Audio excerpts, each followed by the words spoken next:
Hello and welcome to Apex Racing TV, where tonight we have got the Formula Drivers Challenge. This is round 7 of the 14 round season, so we've got halfway round the season and we are here at beautiful Suzuka International Racing Course. It's a 3.5-mile circuit, and I think everyone watching this will know quite a bit about it. It's one of the more historic circuits on the service. My name is Dame Baird, and in production we've got Samuli Kumo, and Andrew Roadhouse will be joining us shortly, but some technical issues on his side means he cannot join us at this point. So I'm going to run us through the championship standings. We've got 39 drivers raced in the series so far. Dennis Hauger is currently leading the race with 240 points, and we've got Sam Coitet with 220. So there's only 20 points separating the top two drivers. And we've got Anderson, the Swede, with 132 points in third. So there's a pretty big gap there, but then it's pretty close with the rest of the midfield. We've got Hugo Depot, then we've got Nisov, Chevet, Victor Martins, Colombo, Horston, and then we've got the Swiss driver of Sorsi, Kayaski, Alders, Williams, Viscal, Miata, then we've got Wenlan Lol, Hugo de Vilde, Blomqvist, then we've got Crawford and Williams in 20th position. That's halfway down the standings, and I think this is going to be a fantastic race. We've got, if I can recall correctly, about 15 drivers in this one, which is one of the smaller grids that we've seen so far over the last 6 rounds. Obviously 40 drivers have raced in the series so far. It might not be the most action-packed race with the large grids we've seen throughout the series, but we have got drivers starting their qualifying. We're about a minute into qualifying, and they've got 4 laps to complete, up to 4 laps. After that they won't be counted anymore, and they've got 15 minutes to do so. So they're going to be out on their out laps now, trying to get those tyres warmed up. We've got the new tyre model version 7 on this car, which means with very cold tyres at the start, you're going to have very little grip. So you can see Hugo de Vilde on screen now. He's making use of weaving to try and warm up those tyres. I found that hasn't really worked too well for me, but it's definitely a tactic to use. Let's see as he comes down the, I want to say west circuit, main straight, with the pit lane on the right hand side, coming to one of the most iconic corners in all of motorsport, 130R. In these F3 cars, it is very easily flat. And then coming into the Casio Triangle, he's going to be starting his first qualifying lap. Let's see how he does, if we can just ride on board with him for the rest of that. And I think I can talk you through it. Coming down the start finish straight, the finish line on the start line is right at the beginning of the pit wall. So a very long run down to turn number 1. Flat out for the first part and then hard on the brakes. Very tricky braking zone. You're still turning all the way around and then floor it as you come in towards the second of the S's. Up on the curbs just a little bit, but not too much. They're pretty high curbs here at Suzuka, and they can unsettle the car, especially if you get onto the green AstroTurf in the inside of some of them. That really does unsettle the car. It's a really large bump on the inside. This is a massive curb, which is sometimes a problem, especially on cold tyres. And then around the long left-hander, which is easily flat. And we've got the Degners, the Interdegner one, taking as much curb as you dare on the inside and outside, taking much more on the second Degner underneath the bridge and in towards the hairpin. This is one of the overtaking opportunities on the circuit. Many times we've seen drivers send one down the inside. It's very wide on entry and exit as well, which does help with that. There's a little chicane that is used sometimes, but not very often. Then we come down towards one of the more iconic circuits, corners on this circuit, Spoon Curve. It is a fantastic corner, very difficult as well. You are turning whilst braking for quite a lot of it. Out the exit, taking some curb on the outside, but not too much. The AstroTurf is very slippery. Back down this little bit of a straight before we head back into 130R. Let's see, is he going to be flat? Very easily. I think he's barely even turning the wheel to get through there. Maybe we might see some drivers make it side by side in the race. Into the Casio Triangle, look how much curb he's taking, really unsettling the car all over the curbs on the exit. And that completes a lap of Suzuka. You can see on the left hand side of the screen in the timing tower some drivers starting to finish, and Hugo de Vilde sets a 153.9, and that is good enough for third position as it stands now, Carnero in the 21 car currently on provisional pole, and that's instantly beaten by this man, Bart Horston in the number 50 car, the Aussie British F3 driver, setting a 153.1. So that is us 5 minutes into qualifying, and this should start to see most of the drivers setting their laps now. We've got 8 of them in so far. We've also got, as you can see on the timing tower, positional colours. So if similarly can get those up on the top of the screen now, there they are. National F3 drivers, so Horston here in the blue. They are National F3 drivers. Then we've got Formula 4 drivers in the grey colour. FIA F3, so it's the World F3 Championship, the F2 feeder series. They are in red, and Sam Coitert, the only karter in the series, he has a black number. So that is how you can easily distinguish between the different groups of Formula drivers in the Formula Drivers Challenge. Lots of drivers starting to set their lap times now. Like I said, only 15 drivers in the session today. Not too sure why. Normally this happens when there's some sort of special event happening. I don't think there's one going on at the moment, unless I'm terribly mistaken. Here's Joey Alders, the Dutch driver, sitting in the number 23 car. It's a pretty nice livery on that one as well. I do like the livery as he comes around the Casio triangle.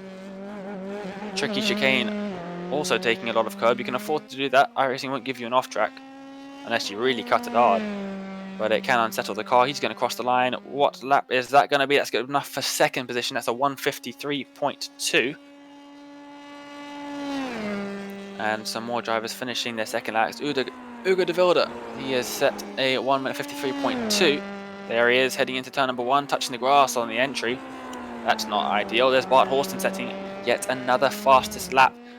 That is a 52.8. It's the first driver to set a time in the 1:52s.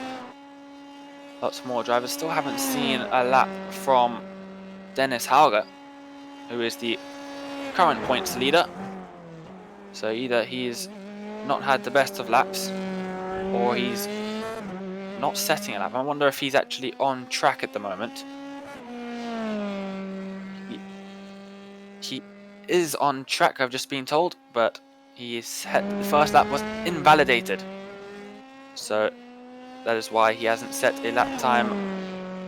As you can see on the left-hand side, he's the only driver who hasn't so far. There he is in the Red Bull F3 car.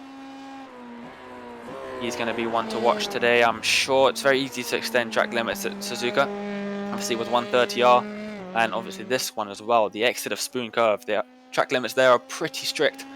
It's very easy to mess that up or just go slightly wide, and that is your lap invalidated. It won't be as effective in the race. I don't believe they have a very low incident limit. Certainly the races that I've seen, they haven't. And who was that? Was that Williams? Yes, it was. In second position, the FIA F3 driver. He's just at a 53. A 1:53. There is Dennis Hauger, and he instantly sets a 1:53.2. That's good enough for second. Also in FIA F3 he is. And he's going to be starting his third lap, maybe his fourth lap. We'll have to go and double check. This is his third lap. As Horston once again setting a 1:52.8. That's faster than his previous lap. There he is. He is flying out here at Suzuka.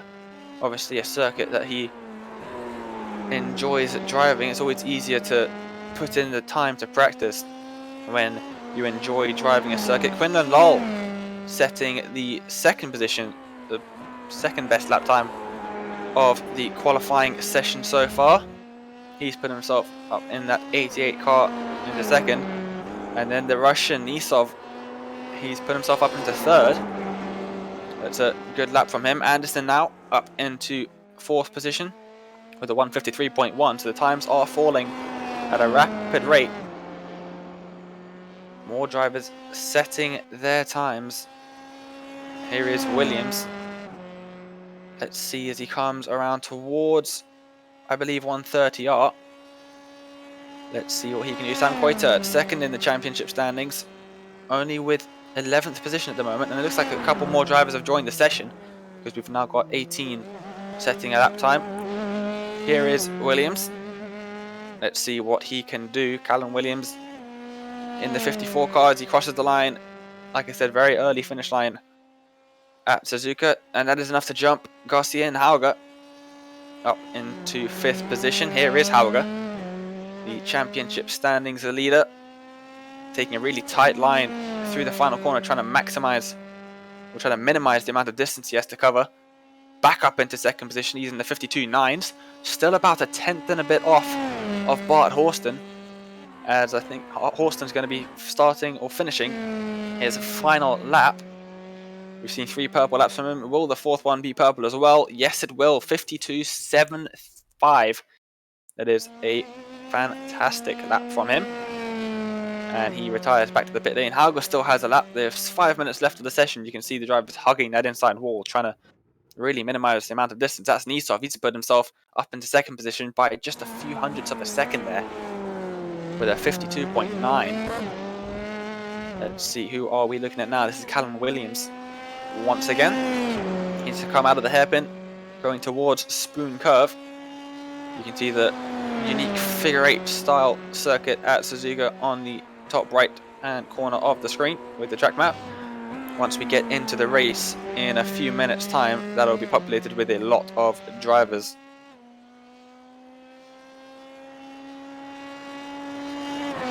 Let's see now. Most of our drivers, as you can see on the left hand side, if they're grayed out, that means they retired back to the pit lane, which probably means they finished their lap. Sam Coiter with a good lap, 52.97. That's enough for 4th position. So the drivers at the front, after Bart Horston, they are pretty close together, which promises us some good racing, I'm sure. Let's see what Callum Williams can do. I think this is his last lap as well. And that is not the fastest lap time I've seen, if I go correctly. Yes, 1:53.2. That's not an improvement on his previous fastest time. Here's Dennis Hauger coming around, and I believe we have now got Andrew Woodhouse joining us in the commentary box. Yeah, hello Dane, hello, good evening everybody. Great to be here again, and yeah, just some issues with iRacing for myself, but we're ready, and yeah, this looks like it could be a great one. Good to see Bart Horston back after a few races out as well, and looking very quick in qualifying. He was quick in the races in the previous rounds, but yeah, let's see if he can make it a win this time. He will definitely be looking to convert that provisional pole position that he seems to have at the moment, because Hauger's finished qualifying. He's retired. I think he might have gone off track. I didn't see him set at that time. Oh, that's a lot of curb for Sam Coiter. Car all sorts of loose on the exit of Spoon. Yeah, Coiter, he's been going very well in the last few races, and one thing that I think has really impressed me is that he has he's been very consistent and very calm in his racing. He's not really done, I've not seen him do anything stupid in these rounds, and I know that's it doesn't sound like much of a claim, does it, Dane? But it's definitely helpful, isn't it, if you don't do anything daft? Yeah, definitely it does help, of course, as the saying goes, to win a race or to finish a race, first you must finish. So yeah, and he showed in his battle with Hauger the other day that that he did use some discretion, and he did back out instead of, he could have tried a lunge in the last corner, but he didn't, in order to preserve his championship points, and that's the reason he's only 20 points behind as he goes personal best first sector then for Coiter, and a personal best second sector. He is flying. I think if he carries on like this, that first sector was also purple actually, as he sets his 3rd sector time now. If he can improve on what he's currently got, he might be able to jump Hauger in 3rd, and maybe even Nisov as well in 2nd. They're very close, barely anything separating the 3 drivers after Bart Horston. Let's see what he can do. It was his poor qualifying at Charlotte that actually seemed to save him, as he sets another fastest sector, then sector 4, fastest out of anybody. As he goes through Spoon Curve, you can see him ever correcting slight adjustments, and the run up the hill to 1:30 in. This looks like a good lap. He needs 2.5 tenths of a second to get on pole position. Can he do it? Let's see, this is flat. You're not going to gain or lose too much time. Taking a pretty tight line through 130R down to the tricky braking zone of the Casio triangle. I always seem to overshoot this one and end up using that alternate layout on the outside. Let's see what he can do. Taking the tight line up against the pit wall. He's going to cross the line. Where is he going to put himself? Pole position. That was very, very good indeed. You can see he was wiggling the wheel. I think he's happy about that. Goes fastest. And, you know, Dan, you said that Casio triangle's tricky. He made it look so simple, didn't he? Yeah, for sure. He definitely did. That was really good driving from him. You can see that's the difference. Very precise. That's the difference between probably the fastest drivers and the drivers that aren't as quick, such as myself. Well, qualifying is over then, and we're moving down to the starting grid. And as you've done the whole broadcast so far on your own, I think I'll read the grid out for you. That's only fair. Sam Cowtett then in pole position, the SRKC double champion, the karting ace. He leads the way then, ahead of Bart Horston in second and Alexei Nesov in third. Dennis Hauger, championship leader, 20 points ahead of Cowtett. Let's see if he can carry on with it. If he can get close to him in the race. He's fourth. Quinlan Lal is fifth after his podium at Charlotte. Victor Anderson is sixth. Callum Williams in seventh. Jose Garfias in eighth. Hugo de Vilde, the Belgian, in ninth, ahead of Bruno Carnero. And then Joey Alders in 11th. Kai Aski is 12th. 13th for Gregoire Saucy and of Isaac Bluvquist.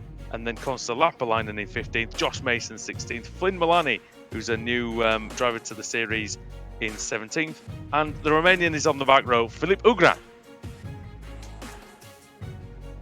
You can see the drivers lining up on the grid now. Most of them seem to be there. I think we're only waiting for one driver right at the back. And also Sam Cowtett, who's just popped in. There he is in the Allied Racing Esports car. And Andrew, we've got the lights. Here we go then. Round 8 of the Formula Drivers Challenge at Suzuka. Lights are off, the race is on. There was a very quick reaction time at the front. Wondered if there might have been a jump start, but Cowtett gets away really well ahead of Horston.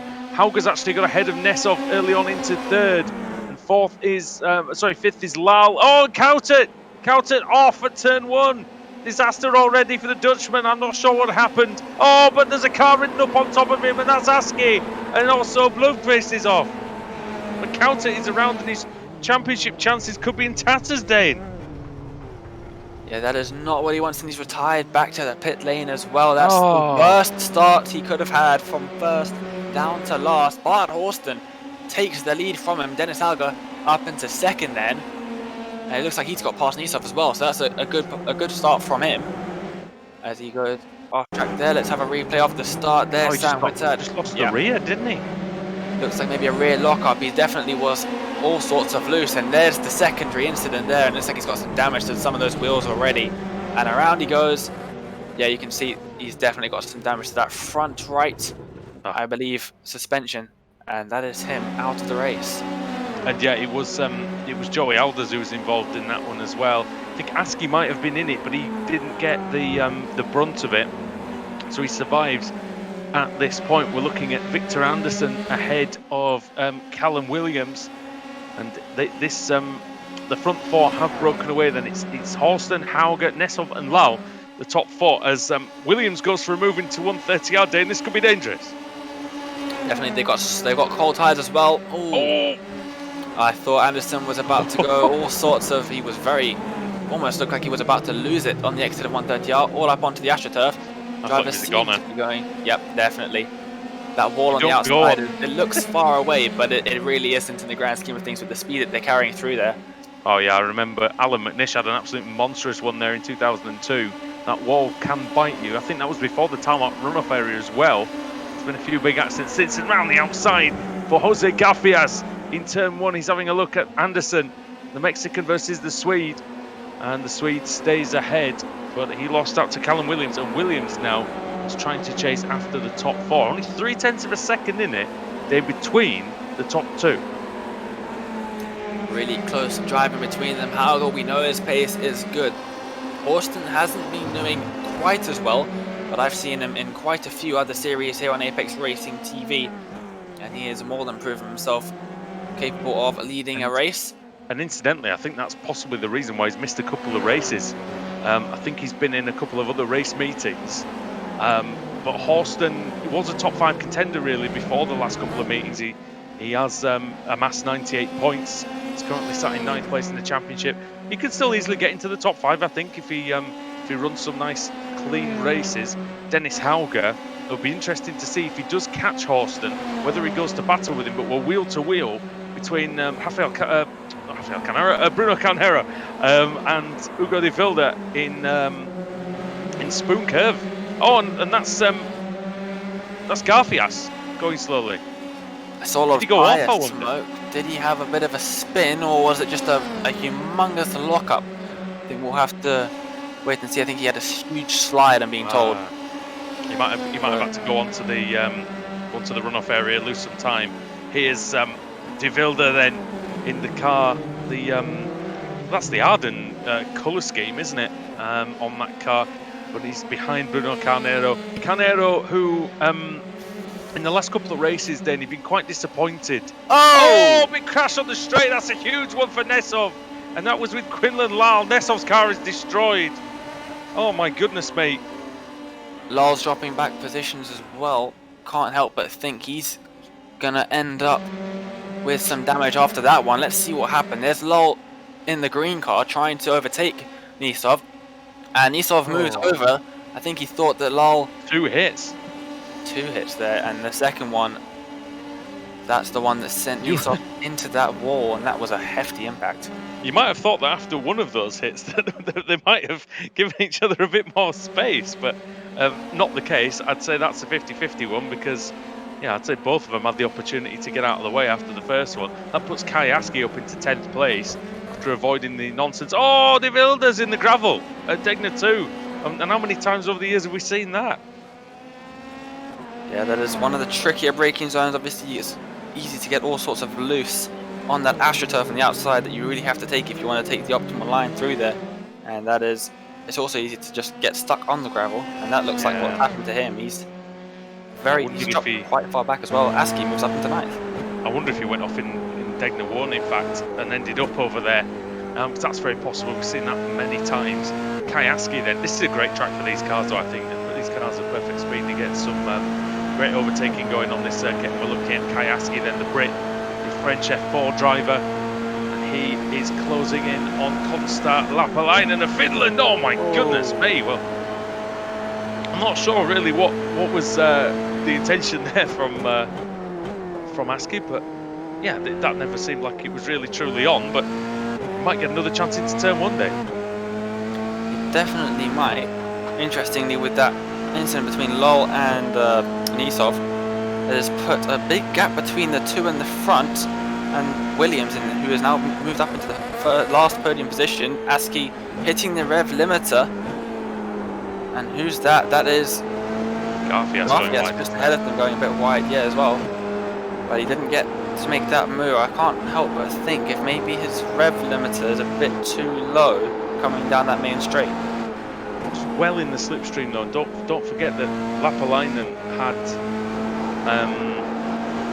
he had a slipstream from Garfias as well, so it's kind of a double slipstream that he had. So it'd be interesting to see if he hits it, say, if he's still behind Lapalainen coming out of the hairpin, if he hits it, say, into Spoon, but we'll see. And he might have fancied a run into the hairpin then if he had slightly messed up the exit. Yeah, he just kind of almost beached the car on that fairly big exit curb. You can run quite far over it, but it looked like his wheels just weren't connected to the ground as he rode over that curb, and that really did compromise his exit quite a lot. See what kind of top speed he gets as well, 145 miles an hour into Spoon Curve. I'm interested in what he gets down this main straight, well, the back straight, sorry, into 130R, and exactly when he does hit the limiter. He's got good overspeed though, but I wonder if he's better now, Dane, following through 130R and having a go into the chicane. He must be. 150 miles an hour through 130R. Has to go to the outside. He's going to try and set this cut back up. Let's see. Oh! Oh! I thought he was a goner there. Wow, that's a lot of correction he had to do to keep that car under control and out of the chicane. Wow, Hauger sets the fastest lap of the race on lap 4. Still behind Horst at the front, and he hits that limiter again. You see ahead of them the green. Oh, and that's wide for Lapalainen. Surely that's Askey through as he cleared him, not quite. Good commitment around the outside into turn 3 though, and that just about does it for Askey, the young man in the French F4 ranks. And yeah, now he's ahead of Lapalainen. Let's see, he's struggled with qualifying in this series, Dane, but his race performance has been very good indeed. He's also one of the drivers I've seen in quite a few of the other real-world driver leagues that we've seen on Apex Racing TV, and he's proved pretty well in all of those. I haven't seen too much of him in this one, which I've only broadcast 2 rounds of them as a commentator. Let's not forget as well, mate, 10,000 subscribers was hit in the last few days. And, yes, it was. We thank everybody for that, because you know, without everybody doing that, well, there's no point in us doing this. Yeah, all the people that watch this definitely do make it, and 8 years it's been at Apex Racing TV of quality broadcast. So we did make I did make a highlights video for the 10,000 subscriber mark. That's been uploaded. So once this is done, why don't you go check that one out as well? That's Joey Alder's off for the Degness as well. I'm so excited. I'm very, very excited because you do feature in that one actually. Well, I hope so. I've been here since week 1 as there goes Joey Alders into the gravel at Degner 2 backwards.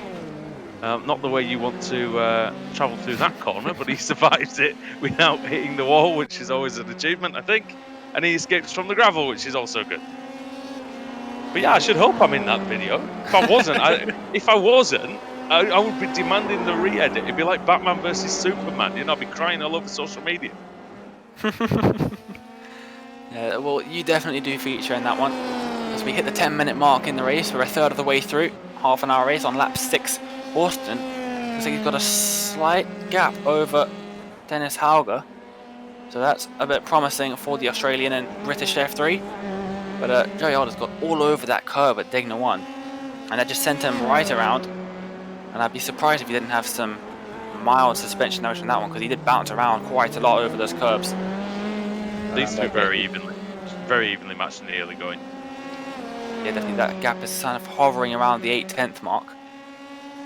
Yeah, and Hauger, he can't really make many inroads into it. I mean, look at that there. You see that Horston gained a couple of times, then he's lost out.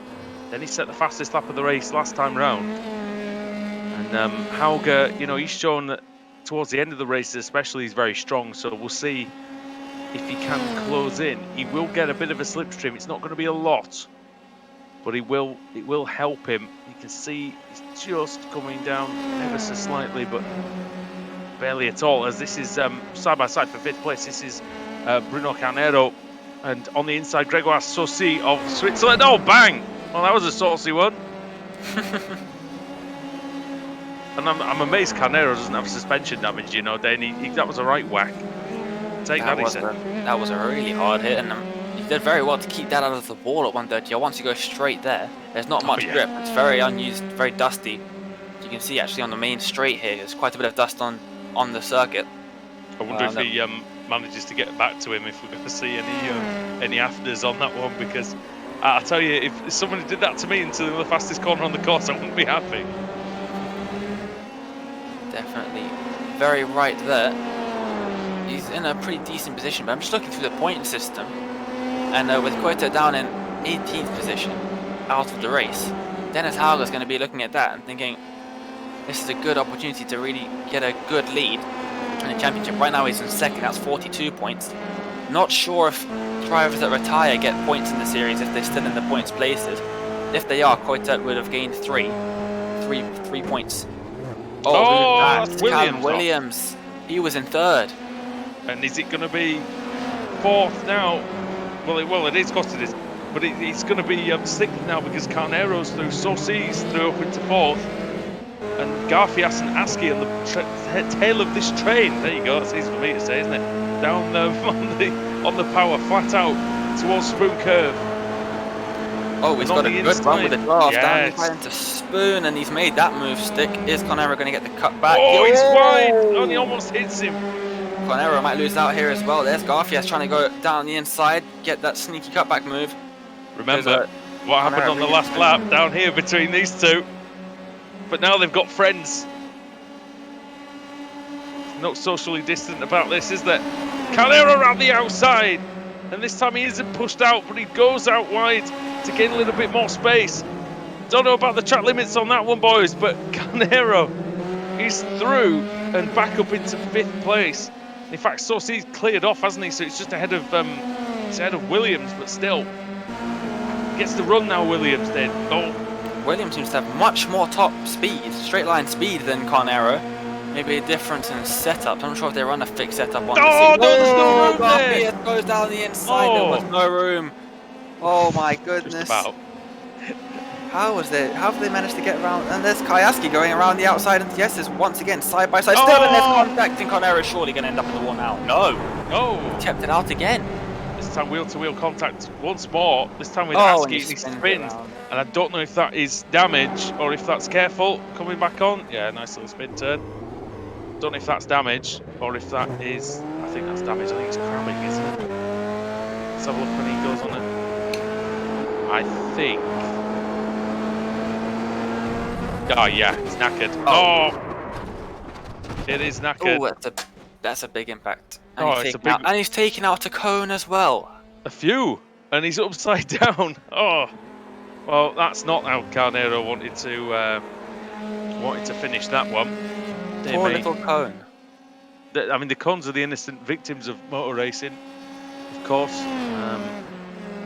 But Horston ploughing on, still as it was 2 laps ago, 0.74 of a second down the back straight and into 130R. So the gap has stayed exactly the same.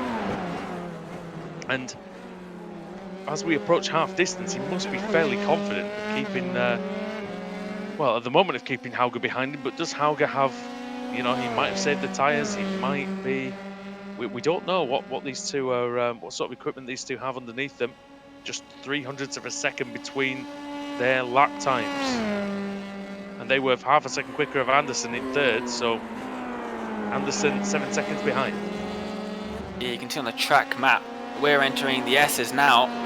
And Anderson's nowhere to be seen on our screens. He's only just entering the S's. If I look at the track map, there he is, right now. So that's a bit of a sense of the scale of distance between them. As Horston and Hauger exiting the S's now, so they're quite a big distance ahead, about 7 seconds. That's a very big gap between himself and the two in front, but also behind Saucy. He's quite a fair distance behind him as well. There he is, the Formula Renault Eurocup driver.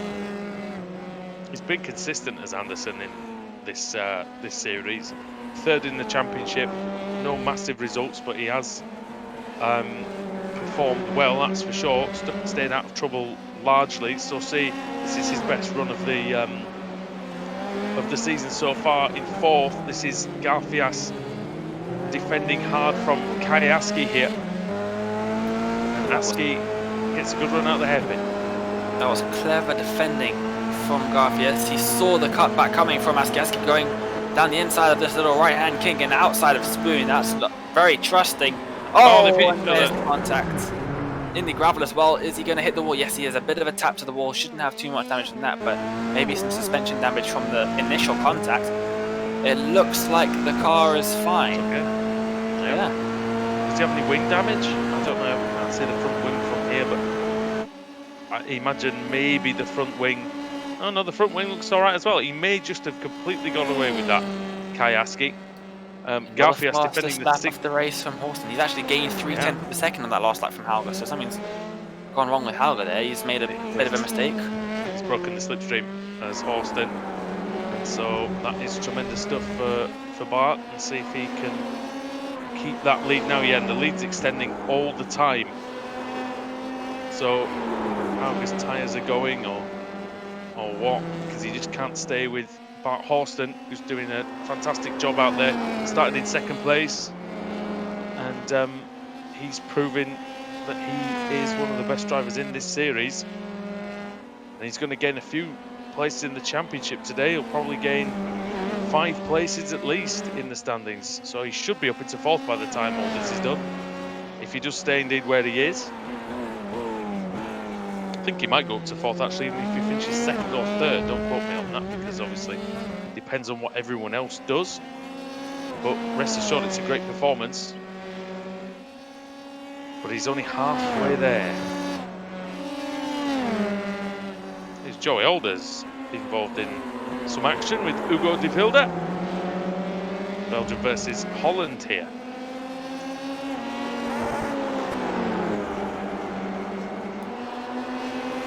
Rest assured, nothing flat about this battle though. We go through the S's section. De Vilde, who is lying 17th in the championship at the moment. He's behind Quinlan Lal in the championship, but Lal's only 14th, so as it stands, he's going to go ahead of the American. And he may drop. Well, he's still behind Williams anyway, isn't he? So he should go. But he might go ahead of Alders. It depends whether he manages to stay ahead of him. Joey Alders doing a good job in 12th position. Driver's challenge. Just have a look, and I think good upspeed here. Blomqvist, oh dear, that's very close to the rear of Hugo de Vilde. As you can see just behind him, that is Alders, very close, almost touching. As they came through Spoon Curve, there's going to definitely be some draft and play here. Are they going to have to go side by side and run towards 130R? Yes, they will. Hugo de Vilde defends the inside, which is going to become the outside. If they hold it around here, yes they do, side by side. Very clean driving between them, but now we've got the outside for the triangle. Let's see who's going to break latest. They're pretty much equal, very still nice. Side by side around the entire Casio triangle, still side by side onto the main straight. That's fantastic driving. I give them the applause there, because that is brilliant stuff. Very clean, very good. And now De Vilde goes to the outside. Can he make it round Joey Alders in one piece? Oh, he's going to try the inside in 2. Alders sees him coming. Did he see then? He just moved about 6 inches off the inside just to avoid the contact if there was going to be it.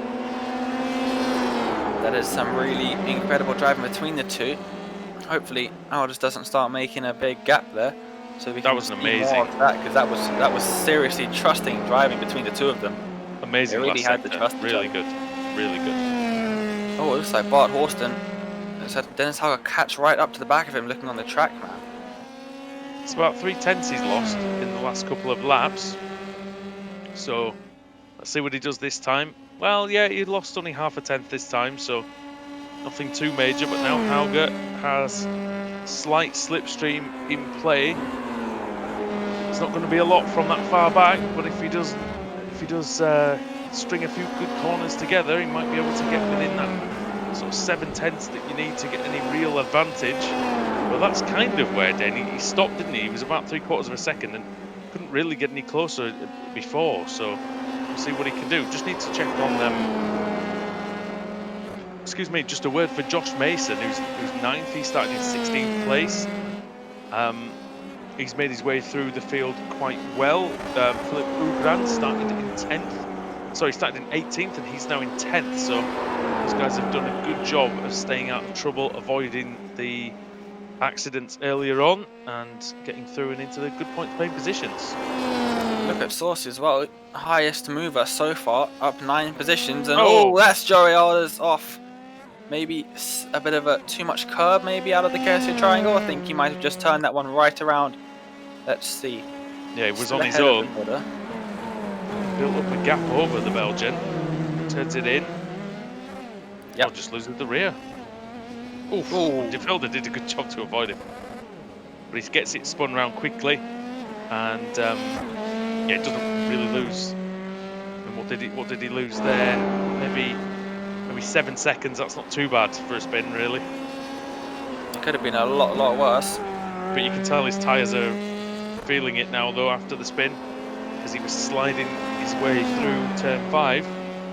He manages to hook it all up and get it all back in order for the Dunlop curve. And this is Garfias and Lapalainen resuming their battle then. The Mexican versus the Finn. And Lapalainen, just a little bit of contact. And he backs out quite, I think quite sensibly there. He doesn't want to turn that into a mess. He's got good overspeed, but it's not going to be enough to get alongside into turn 1. Aski is not far behind. Quinlan Lal is at the back of the shop, but he's 1 lap down in 14 after suffering on in the first couple of laps. And we're starting to see as well, Dayton, there's some parts of the circuit where there's a bit of dirt on the track from where drivers have been off and bringing it back onto the circuit, and that might be an issue a bit later on. I was just going to mention that Horsten Hauger, you mentioned that he only got to about 3/4 of a second behind, and then he kind of dropped back again, and it's going to be like a bit of rubber banding between those two positions of about a second behind and 3/4 of a second. I think that might just be because of the fact that he gets the draft in the 7/10 of a second range, but that draft works great on the straights, but in the S's and in some of the higher speed corners, it really does not help at all when you lose all of your downforce. One thing as well that's been to Horsten's advantage is that this is a long circuit, Suzuka, so haven't had the traffic problems that the drivers have had to deal with in previous rounds, and that's helped him just get on with doing his laps and just pounding the times in, and he's really done a good job of that. And I think he's about to extend his lead a little bit more coming over the line. What's he do? Does a another 52.61. Auger 52.83. So yeah, very good, very consistent lap times. But Horsten is consistently building that lead. He definitely is. He's only got about 5 minutes left of the race. I think they'll get 3 more laps in, so 14, 15, and I think we'll end the race on lap 16, if my maths are correct. Quick maths on the broadcast. I think we might get 17 in. I think it's gonna be close though. It's gonna be close. They might just have a few seconds to go when they cross the line, as this is Kai Aski. Yeah, he is catching up quite a lot to the battle between Garfias Williams and Lapalainen.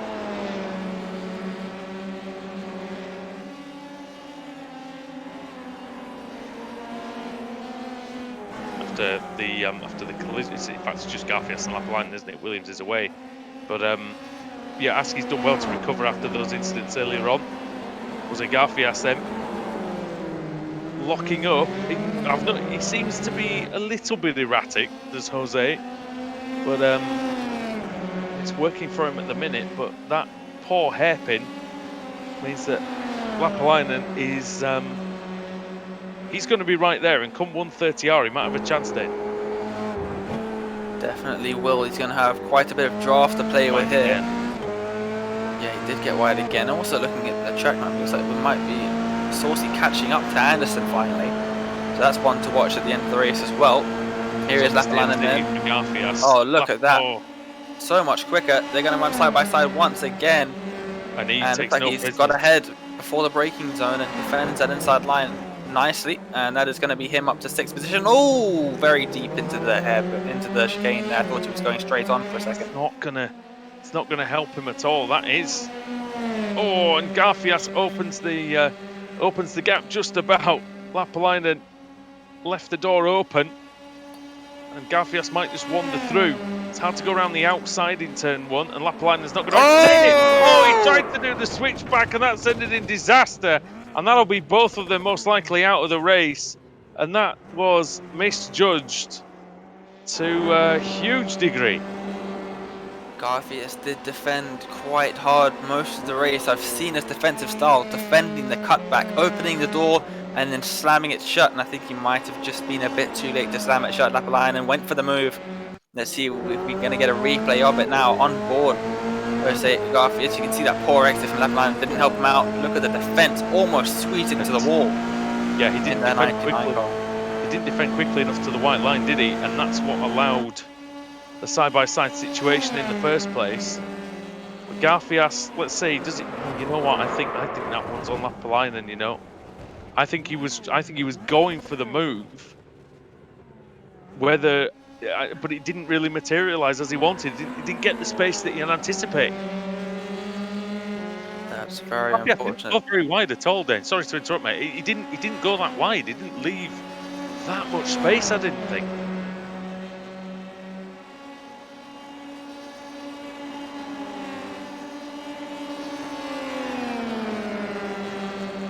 It's Saucy then, and Callum Williams. Oh, Saucy's lost it. There you go. He's done a me. He's gone and taken that outside line through the chicane, taking out another cone, and he's very slow as well. Yeah, massive slowdown for cutting that chicane, even though he probably lost time doing it. Yeah, it's the old chicane. You've cut that chicane, and we're going to give you a penalty for it.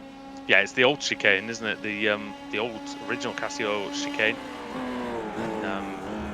slower version. So yeah, you've already lost time, but you know, you'll lose some more, says the steward.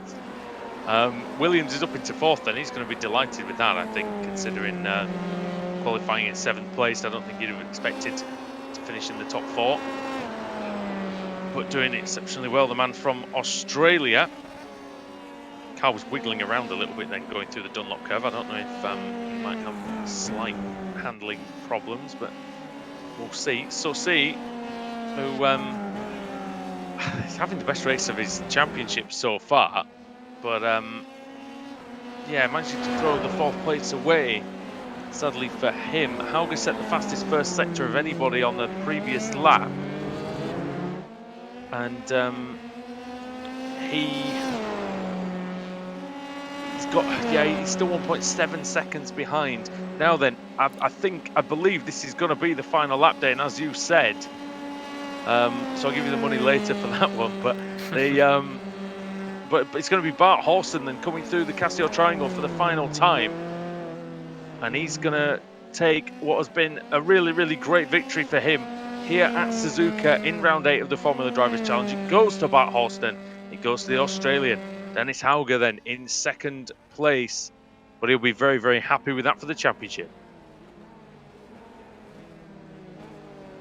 Very happy indeed. He's just gained, depending on how many points Koitet gets, because he retired, he should get 3 points from where he finished. Not sure if because he retired. I don't think you do get points if you retire, you know. Well, we have to wait and see. You'd only get 3 points. It wouldn't be too much. There's Horston having some donuts. But Hauger has just got 42 points on his championship tally. So that's a very big gap then between him and Koitet. Now, that's going to be somewhere in the range of about 60 points game, which is a race win. So he's got a very substantial gap between himself and Koitet now in the championship battle. Let's have a look at this little battle here. This is Ugo de Vilde. Joey Alder's caught up to him after that earlier incident, but I don't think he's going to be close enough to make a move onto the chicane for the final time. He does go for it. Oh, he's going to go for the cutback here, actually, depending on how de Vilde's exit is. It might have been on, but I don't think it is. There's not enough time for him. Given another lap, I think he might have got it, but that is de Vilde finishing in 9th and Alder's finishing in 10th. I thought de Vilde was defending fresh air then, but it did seem like Alders was he was charging in regardless. He was going to try and send it, and in the end, because de Vilde put the car in the middle of the track, there was no move on at that point. As over the line comes Flynn Mullaney, the New Zealander, and he's going to finish in 11th place. So here's the results on the screen then. Bart Horston, the winner, by 1.8 seconds in the end over Dennis Hauger, who extends his lead in the championship dramatically. Victor Anderson, 3rd. He'll maintain his 3rd place in the standings, ahead of Callum Williams, and then it's Gregoire Saucy in 5th. Kayaski 6th. Josh Mason 7th. Philip Ugran, best of the season for him, 8th. Ugo de Vilde in 9th. Joey Alders 10th. Flynn Mullaney in 11th. Consta Lapalainen then was 1 lap down in 12th. Jose Garfias in 13th. Quinlan Lau 14th. Bruno Carnero 15th. And then the drivers that retired, we had Isaac Blomqvist out, Alexei Nesov out in a big way down the main straight, and Sam Cowtett, the second place man in the championship, out on the very first lap day. And that was shocking, but that has really put a dent in his title chances, I think, now. But he's still a few rounds to go, still 6 races. Yeah, and there's only about a 60-point gap between himself and Hauger, so there are quite a few races left. That is more than enough time for him to make up some positions, but he does rely on Hauger not doing well. So if Hauger can consistently finish at the top, then he has effectively sealed himself the title. If we see a repeat of what happened to him like on Brands Hatch a few rounds ago, where he just lost connection to the server, then that would definitely put a dent in that gap. If Cowtett can keep up his promising pace, he does still have a pretty good shot. Yeah, I think you're right. And we've actually got the winner joining us. Bart Horston joins us in the commentary box. Bart, can you hear us, mate? Yeah, I can hear you. Hello. Well, great drive from yourself. Started in second place.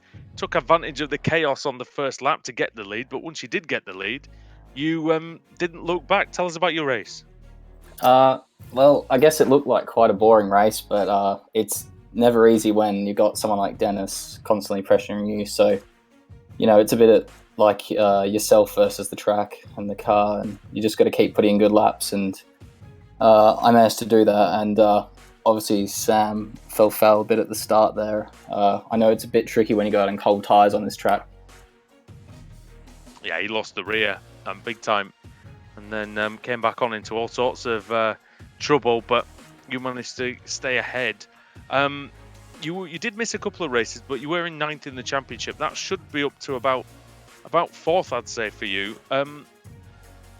Is it just about having fun now for you, this series? Well, yeah, in a way. Well, I'm fortunate enough to being very busy in this time period and had a lot of different races and responsibilities to take care of. But yeah, it's been a lot of fun. But at the same time, I want to try and get as much out of it as I can from a professional standpoint, to try and learn as much as I can so I can take it to the track when we go racing. So I've definitely been putting 100% in.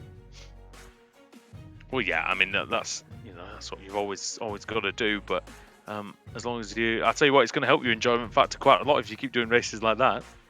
Yeah, it's been fun in general though, especially the Coda race was good. No, that was a good race. So yeah, I've been really enjoying it so far.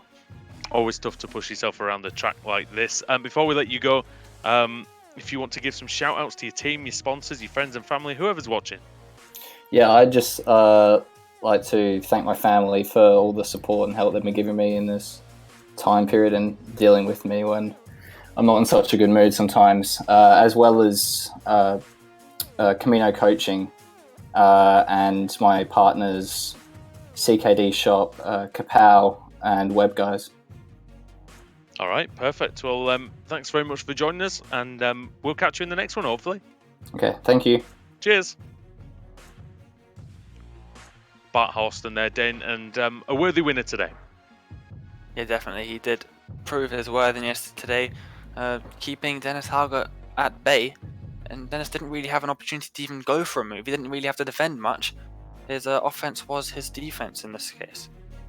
Yeah, I mean that's usually that is the case, isn't it? Best offense is a good defense. And well, we are off to the Nürburgring tomorrow for round 9 here on Apex Racing TV. That'll be on the GP circuit in the famous German countryside. So from all of us here, though, it's been a pleasure bringing you this action on Apex Racing TV, the Formula Drivers Challenge. From Andrew Woodhouse and Dane Baird and Sam Kumo on the cameras, it's good night from Apex Racing TV, and we'll see you guys tomorrow. Good night.